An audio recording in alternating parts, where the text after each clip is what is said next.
का इंट्रोडक्शन समझेंगे।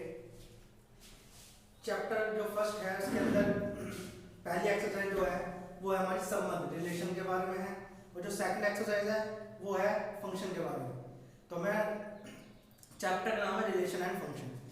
तो एक्सरसाइज 1.2 का आज हम इंट्रो समझेंगे। तो टॉपिक स्टार्ट करते हैं फंक्शन से। फंक्शन मतलब होता है फलन। फलन किसे कहते हैं? अब इसे समझने के लिए आपको एक बात जरूर समझनी पड़ेगी पहले, कि हमने जो पिछली क्लास में या हमने फर्स्ट 11वीं क्लास के अंदर इन जो रिलेशन एंड फंक्शन है इस चैप्टर का बेसिक पढ़ा था। तो उसी बेसिक को मैं पहले एक बार रिवाइज करा देता हूँ, फिर आगे की चीज़ें स्टार्ट करते हैं। तो हमें पता है कि कोई भी फंक्शन है उसके अंदर हमें पहले डोमेन, जिसे हम बोलते हैं प्रांत, कोडोमेन जिसे हम बोलते हैं सहप्रांत, इनके बारे में जानकारी जरूर होनी चाहिए। डोमेन किसे कहते हैं?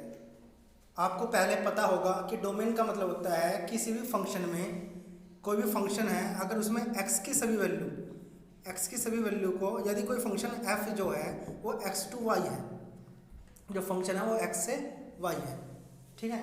तो जो x की सभी वैल्यू है वो डोमेन कहलाएगी। x की सभी वैल्यू, जैसे हमने मैपिंग के द्वारा, अगर मैं बताऊं, मैपिंग करी थी हमने। मैपिंग किसे कहते हैं? मैपिंग कहते हैं इस वाले सेट को इस वाले सेट के साथ जो रिलेशन होता है उस रिलेशन को आपस में ज्वाइन करना, मिलाना, उसे हम मैपिंग कहेंगे। और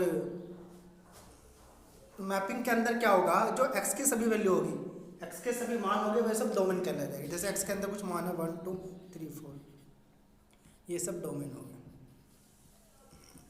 कोडोमेन क्या होगी? इस वाले सेट के अंदर जो वैल्यू होगी, जैसे a b c d,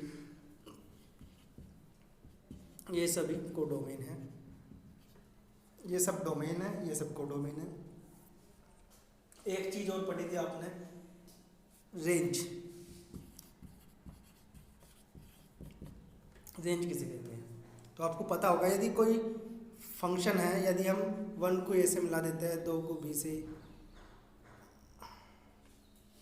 3 को b से, 4 को c से, इस तरह से, तो रेंज क्या होगी?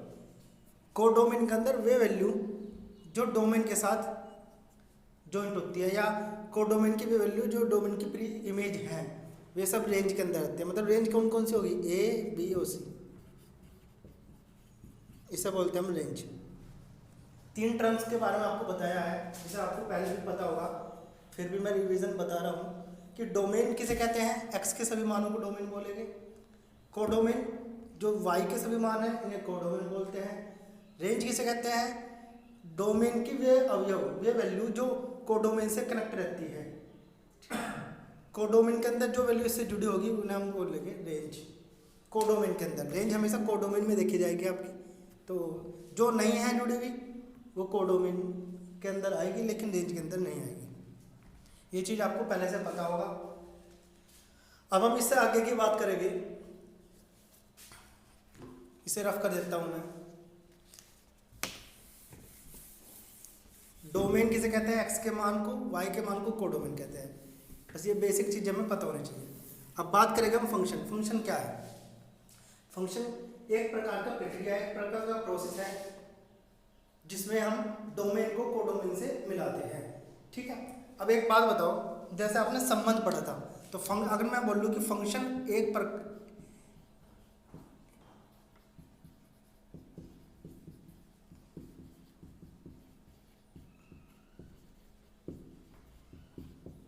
फंक्शन फलन एक प्रकार का संबंध ही है, ठीक है। फलन को हम संबंध भी कह सकते हैं, लेकिन कुछ कंडीशन है, उन कंडीशन को अगर वो संबंध, वो रिलेशन सेटिस्फाई करता है तो वो फलन भी बोला जाएगा। तो फलन एक प्रकार का संबंध ही होता है, ठीक है। और अगर हम फलन के बारे में और बात करें तो जैसे यहाँ समझो 1 2 3 4, ऐसे यहाँ कुछ वैल्यू रखी हुई है 1 2 3 4 5 6, इस तरह से। 1 2 से जॉइंट हो रहा है, 2 3 से जॉइंट हो रहा है, 3 4 से जॉइंट हो रहा है, 5 से, इस तरह से।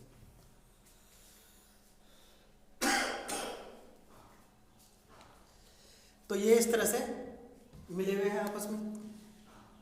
अब मैं अगर ये बताऊं कि एक का रिलेशन 2 के साथ है, संबंध आपने पढ़ लिया, 2 का संबंध किसके साथ है, 3 के साथ है, 3 का संबंध 4 के साथ है, 4 का संबंध 5 के साथ है, ठीक है। और ये तो आपको पता है संबंध है।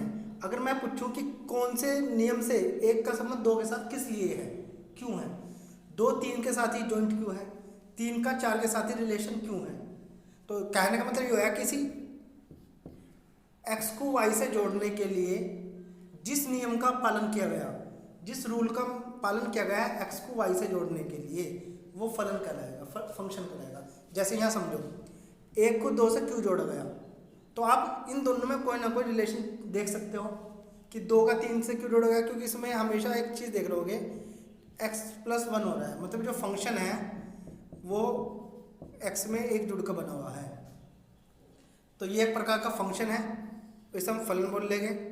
तो फलन क्या है, एक प्रकार का संबंध ही होता है। बस हमें यह बात याद रखनी है कि कौन से फलन संबंध हो गया, कौन से संबंध फलन नहीं होंगे। जैसे समझो, अगर मैं एक पॉइंट आपको लिखाऊं जो मैंने आपने 11वीं में भी पढ़ा होगा कि जितने भी संबंध होते, जितने भी फलन होते हैं सभी फलन संबंध कहलाते हैं, सभी फलन संबंध रिलेशन कहलाते हैं।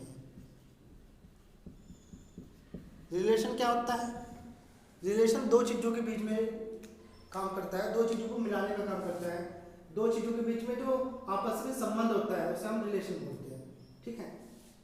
ये हमने संबंध तो 11वीं में भी पढ़ा होगा और 12वीं की फर्स्ट एक्सरसाइज में भी आपने ये पढ़ा। तो सभी फलन संबंध कहलाएंगे, लेकिन सभी संबंध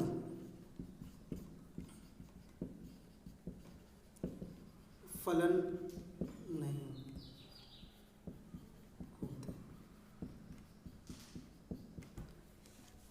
ये पॉइंट तुम्हें याद रखना पड़ेगा। इस पॉइंट को अभी मैं तुम्हें सेटिस्फाई करा के बता देता हूँ, इसकी पुष्टि कर देते हैं हम कि सभी फलन संबंध क्यों होते हैं और सभी संबंध फलन क्यों नहीं हो सकते, ठीक है। ये दोनों बातों के बारे में पूरी तरह से पता होना चाहिए। तो इसके लिए हम क्या काम करेंगे,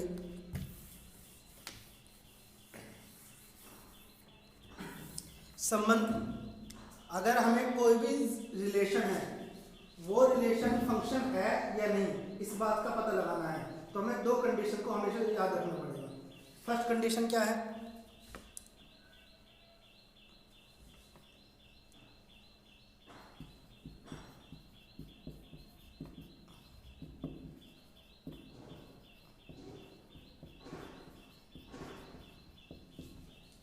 कोई संबंध फलन होगा, यदि संबंध फलन कब होगा, जब, सबसे पहली बात तुम्हें याद रखनी है,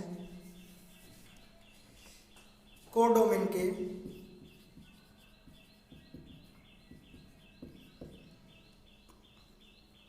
प्रत्येक अवयव,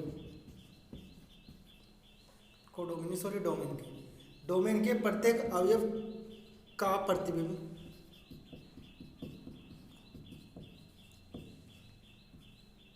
कोडोमेन में हो। इस लाइन का मतलब समझो, डोमेन के प्रत्येक अवयव का प्रतिबिंब मतलब इमेज किसके अंदर हो, कोडोमेन में उपस्थित होनी चाहिए। जैसे तो मैं एक एग्जाम्पल से समझता हूँ, कोई भी सेट है, मान लो ये, मैं इस वाले सेट को हम बोलते हैं कोडोमेन, इसे बोलते हैं हम डोमेन, इसे बोलते हैं डोमेन सॉरी, और इसे बोलते हैं कोडोमेन, सही है। अब क्या होगा,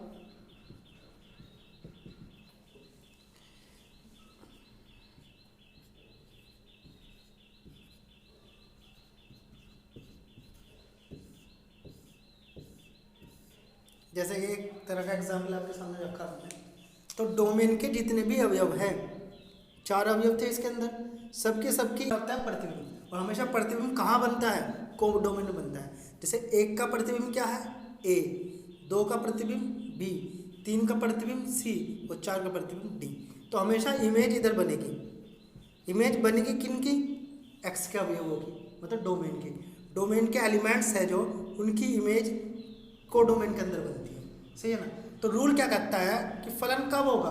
रूल ये बोलता है कि यदि डोमेन के प्रत्येक elements, every elements of domain, प्रत्येक एलिमेंट जो डोमेन के हो गए वो को डोमेन में इमेज बनाते हो। कोई ऐसा एलिमेंट ना हो जो को डोमेन में इमेज ना हो। जैसे अगर मैं यहाँ 5 लिख देता हूँ और ये इधर से कोई इमेज ना हो, तो अब यहाँ क्या देख रहे हो? को डोमेन के अंदर 5 की कोई इमेज नहीं है। डोमेन के अंदर 5 की कोई इमेज को डोमेन में नहीं है। और अगर ऐसी कोई कंडीशन आती है तो हम उसे फलन नहीं बोलेंगे। फलन कब होगा?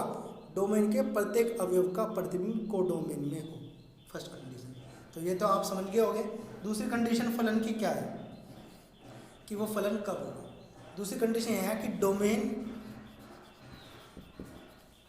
के प्रत्येक, डोमेन का प्रत्येक अवयव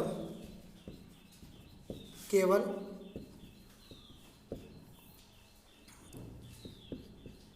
एक ही प्रतिबिंब रखता हूँ।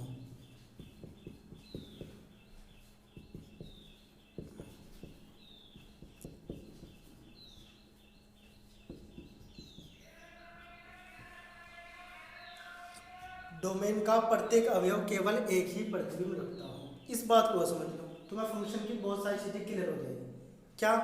कि डोमेन का प्रत्येक अवयव एक ही प्रतिबिंब रखता हूँ, मतलब कुछ ऐसा हो। एग्जाम्पल से तुम सारी बात क्लियर हो जाएगी।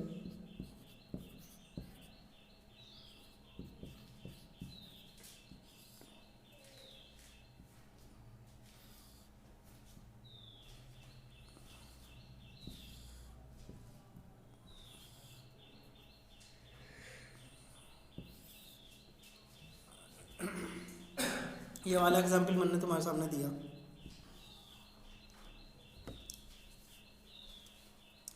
वन का इमेज क्या है? ए। इमेज 2 की इमेज क्या है? वो भी यही है। 3 की इमेज क्या है? बी। 4 की इमेज क्या है? डी। सबसे पहले डोमेन के जितने भी अवयव है ये डोमेन है, ठीक है ना? और ये को डोमेन होता है। तो डोमेन के जितने भी अवयव हैं सब इधर से को डोमेन में इमेज रखते हैं। और दूसरी, पहली कंडीशन सेटिस्फाई हो रही है। और दूसरी कंडीशन क्या? कि जो अवयव है सब अपना एक ही प्रति में रखते हो, ठीक है? मतलब कुछ ऐसा हो कि सब अवयव का एक ही प्रतिबिंब हो। ऐसा ना हो कि एक ही अवयव के 2 प्रतिबिंब ना बने, कभी ऐसा जुड़ा हुआ ना हो सकता। ये कंडीशन सेटिस्फाई कभी नहीं होगी। सही है ना? ऐसा हो सकता है कि 2 अवयव या 2 से ज़्यादा अवयव एक अवयव से जुड़ सकते हैं, लेकिन ऐसा संभव नहीं है। जैसे तुम्हें मैं एक एग्जाम्पल और दूं।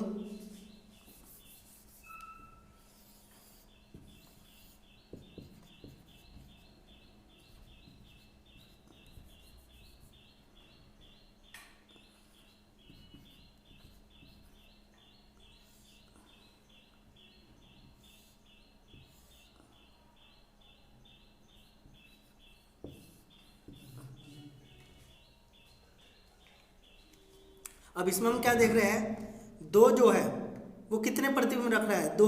1 की इमेज तो ए होगी, 2 की इमेज बी भी है, 2 की इमेज सी भी है। तो एक अवयव की कितनी इमेज बनकर आ रही है? 2। जबकि ऊपर का कंडीशन पढ़ो क्या है? डोमेन का प्रत्येक अवयव केवल एक ही प्रतिबिंब, प्रतिबिंब का मतलब इमेज, इमेज रखता हो, एक इमेज रखता हो हर अवयव डोमेन का। लेकिन ये जो 2 है वो 2 इमेज रख रहा है, बी से भी जुड़ रहा है, सी से भी जुड़ रहा है, इसलिए ये फलन नहीं होगा। ठीक है? ये फलन है। यहाँ 2 अलग अलग अवयव की सबकी एक ही इमेज है, एक ही इमेज होनी चाहिए, एक से ज़्यादा इमेज ना हो। यहाँ 2, एक अवयव की 2 इमेज हो रही है, तो ये फलन नहीं है, ये फलन है। ठीक है? तो हमने 2 कंडीशन पढ़ी। इन्हीं 2 कंडीशन के आधार पर हम किसी भी फंक्शन को बता सकते हैं कि वो फंक्शन है या नहीं है, या हम कह सकते हैं कि वो जो संबंध है वो फलन है क्या नहीं। क्योंकि जितने भी संबंध होते हैं वो फलन ही होते हैं, बस उनके लिए कुछ कंडीशन बनाई गई है। एक ही प्रकार का संबंध, फलन एक प्रकार का संबंध ही होता है, रिलेशन ही होता है, दो चीजों के बीच में ही बनता है। लेकिन इसमें हमें एक बात याद रखनी है कि यदि वो संबंध, वो रिलेशन ये दो कंडीशन को सेटिस्फाई करेगा तो वो संबंध क्या कहलाएगा, वो संबंध फलन हो जाएगा। ठीक है, तो ये तो बात थी फलन के इंट्रोडक्शन की। अब हम जो पढ़ेंगे अगली क्लास के अंदर, आज हम नहीं रखेंगे, अगली क्लास में हम क्या पढ़ेंगे कि हम फलन के प्रकार, टाइप्स ऑफ फंक्शन, फंक्शन कितने प्रकार के होते हैं। तुमने पहले से एक्सरसाइज के अंदर संबंध पढ़ा, संबंध के प्रकार पढ़े, समतुल्य संबंध, सममित, संक्रामक पढ़े थे। इसी तरह से अब हम क्या पढ़ेंगे, फलन के प्रकार पढ़ेंगे। फलन किसे कहते हैं ये बात क्लियर होगी। अगर किसी भी स्टूडेंट का कोई डाउट है तो वीडियो में, यूट्यूब पर जो वीडियो आपकी अपलोड होगी उसमें कमेंट बॉक्स में जाकर वो कमेंट कर सकता है, या व्हाट्सएप पर आपका जो ग्रुप बना है उसमें जाकर पूछ सकते हैं कि जी इसमें क्या, जो भी आपकी प्रॉब्लम होगी। ठीक है, तो आज का हम टॉपिक फंक्शन का इंट्रोडक्शन यही खत्म करते हैं। Thank you.